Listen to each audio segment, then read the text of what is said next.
Di tengah transisi peralihan kekuasaan pemerintahannya, Indonesia sebagai sebuah bangsa tak berhenti mengejutkan dunia. Dengan inovasi dan mega proyek pembangunan masa depannya, setelah proyek Ibu Kota Nusantara yang ambisius, muncul lagi mega proyek raksasa yang siap membawa bangsa Indonesia ke level yang lebih tinggi. Serangkaian proyek strategis nasional yang dirancang di masa pemerintahan yang lama, kini diteruskan di masa pemerintahan baru. Mulai dari kawasan industri hijau terbesar di dunia, hingga jalan tol bawah laut. Indonesia tak hanya membangun infrastruktur, tapi juga menyiapkan fondasi untuk masa depan yang lebih cerah. Jadi ya memang pembangunan ini berjalan dan harus terus. Kalau bisa kita percepat ya, kalau bisa. Pada tahun 2023 kemarin, sebelum masa pemerintahan lama selesai, Presiden Joko Widodo meninjau sebuah kawasan yang kelak akan menjadi salah satu kunci utama kemajuan industri Indonesia, yaitu Tanah Kuning di Kalimantan Utara. Didampingi Luhut Binsar Panjaitan selaku Menteri Koordinator Bidang Kemaritiman dan Investasi pada masanya, Jokowi melihat langsung bagaimana proyek besar ini mulai terbentuk. Kawasan yang menjadi bagian dari proyek strategis nasional itu bukan sekedar kawasan industri biasa. Kawasan Industrial Park Indonesia atau KIPI yang ditinjau Jokowi beserta jajaran pembantunya memiliki luas target yang mencapai lebih dari 30 hektar. Dan digadang-gadang akan menjadi kawasan industri hijau terbesar di dunia, yang memiliki daya saing setara dengan kawasan industri di Eropa dan Amerika. Dari informasi yang ada, komitmen investasi pada mega proyek ini diperkirakan mencapai sekitar 130 miliar dolar Amerika Serikat atau setara dengan hampir 1.800 triliun rupiah. Melihat luas hingga jumlah investasi yang ada, kawasan Industrial Park Indonesia bila rampung akan menjadi pusat masa depan industri Indonesia. Berdasarkan hasil wawancara Presiden Jokowi ketika mengunjungi kawasan itu, ia menerangkan bahwa akan ada 3 sektor industri utama yang akan berkembang di kawasan Industrial Park yang sedang dibangun. Yang pertama adalah industri baterai EV, yang kedua adalah industri petrokimia, dan yang terakhir adalah industri aluminium. Sesuai dengan misi pembangunan mega proyek itu, rencananya seluruh proses produksi yang akan dilaksanakan di sana tak akan merusak lingkungan, melainkan sepenuhnya didukung oleh energi hijau. Salah satu sumber energi terbarukan yang akan digunakan adalah energi hidropower yang berasal dari tenaga air sungai-sungai besar di Kalimantan Utara seperti Sungai Mentarang dan Sungai Kayan. Terus dijalankannya Green Industrial Park terbesar di dunia oleh pemerintahan terbaru Indonesia diharapkan dapat membawa kesejahteraan bagi rakyat Indonesia, serta menjadi lambang keberanian dan komitmen bangsa untuk terus maju dengan cara yang ramah lingkungan dan berkelanjutan. Selain kawasan Industrial Park Indonesia juga memiliki ambisi lain yang tergabung dalam proyek strategis nasional. Mega proyek itu adalah Pelabuhan Patimban. Pembangunan Pelabuhan Patimban merupakan usaha bangsa Indonesia untuk mendukung keberlangsungan dan kemajuan ekonomi sebagai negara kepulauan terbesar di dunia. Karena berdiri sebagai sebuah negara kepulauan, bangsa Indonesia sangat bergantung pada pelabuhan untuk mendukung rantai suplai dan logistik nasional. Namun di tengah kebutuhan yang mendesak, negara Indonesia ternyata masih kekurangan pelabuhan. Hal itu dapat kita lihat dalam posisi Pelabuhan Tanjung Priuk yang menangani 50% arus barang di Indonesia. Melihat kondisi tersebut, pemerintah telah meresmikan pembangunan Pelabuhan Patimban, pelabuhan baru bertaraf internasional yang terletak di Subang, Jawa Barat. Pelabuhan ini didesain untuk menangani kapal kargo besar yang tak bisa berlabuh di Tanjung Priuk. Dengan kedalaman laut mencapai 18 meter dan kapasitas hingga 7,5 juta TEUs. Patimban diharapkan bisa mengatasi kebutuhan logistik yang semakin meningkat.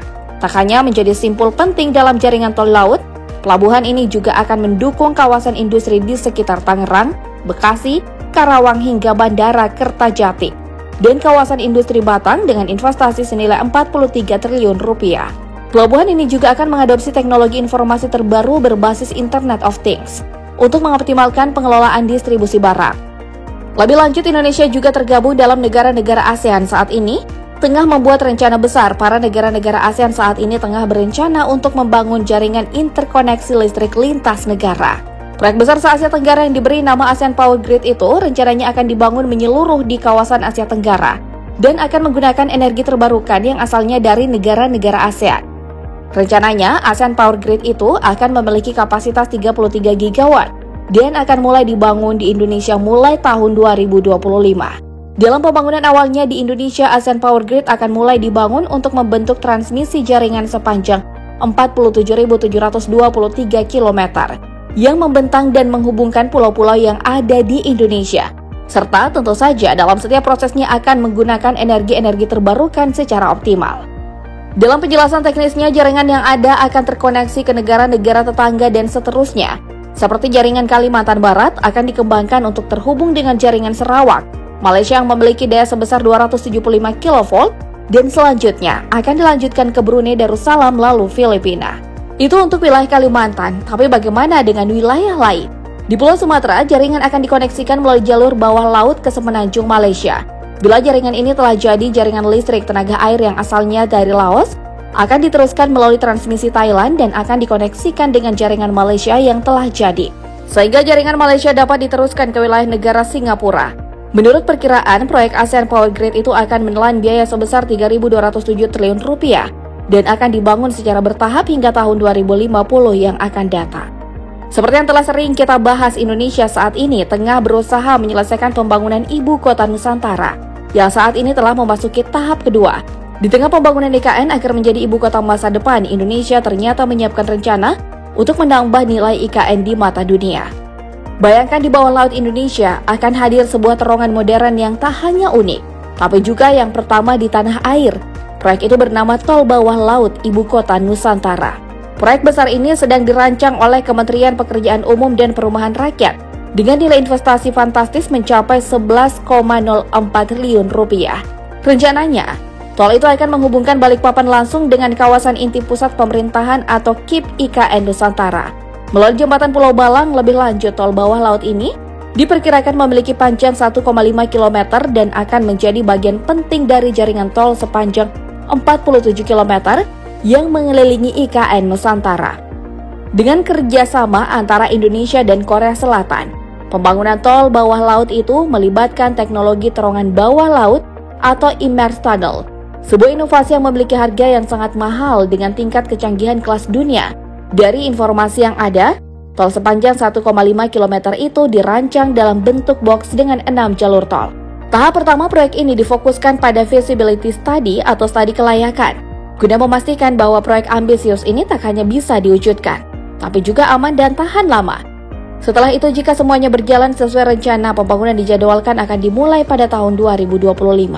Dengan hadirnya tol bawah laut ini, kita akan melihat sejarah baru dalam dunia infrastruktur Indonesia. Proyek ini bukan sekedar jalan tol, tetapi lambang kemajuan dan langkah besar menuju masa depan Indonesia yang lebih modern dan lebih terhubung. Yang terakhir, kita akan membahas megaproyek yang digadang-gadang memiliki biaya yang lebih mahal dibanding pembangunan IKN. Megaproyek itu adalah Jalan Tol Trans Sumatera dikembangkan oleh PT Hutama Karya. JTTS adalah proyek infrastruktur kolosal yang membentang sepanjang 2.704 km dari Aceh hingga Lampung.